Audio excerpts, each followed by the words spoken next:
Lo primero que debemos hacer es ingresar los valores en la sección de estructura del sistema circulatorio para así poder modelar nuestro árbol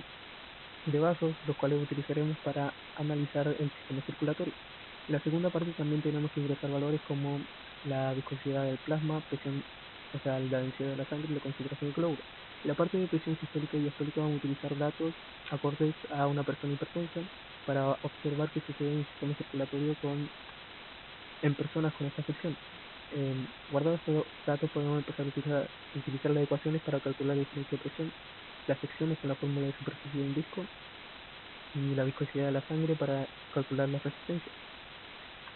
En la parte de la resistencia se divide en dos partes. La primera vamos a utilizar una fórmula para calcular todo este valor que va a ser la fórmula número 16, que es directamente proporcional a la viscosidad de la sangre e inversamente proporcional al radio de los vasos.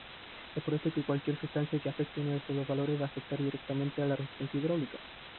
Como podemos ver, los valores que nos dio fueron bastante elevados, lo que quiere decir que la velocidad va a ser bastante pequeña. En la segunda parte tenemos que calcular las bifurcaciones,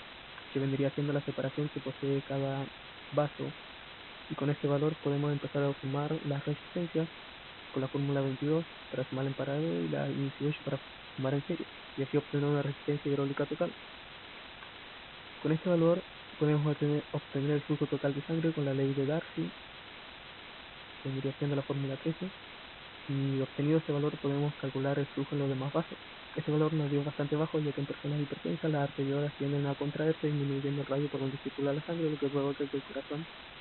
tenga que bombear con mayor fuerza, haciendo que las demás ramas de las arterias tengan que engrosar su músculo para poder aguantar el aumento de presión y así no colapsar. El problema es que al engrosar el músculo disminuye el radio por donde circula la sangre, disminuyendo el flujo y la velocidad. em, para calcular, o sea, teniendo estos flujos y las resistencias hidráulicas de cada vaso, podemos calcular la diferencia de presión y estos valores los podemos utilizar para calcular la presión en cada vaso, que va disminuyendo a medida que se aleja de la aorta y la vena cava. Las velocidades las podemos calcular con la fórmula número 25 y como podemos ver son bastante pequeñas como habíamos dicho antes con la resistencia. Ahora en la parte de la herida tenemos que calcular el flujo el flujo del vaso donde se produce el corte y este es directamente proporcional a las presiones que vendría siendo la presión provocada por el sistema circulatorio y a la presión externa.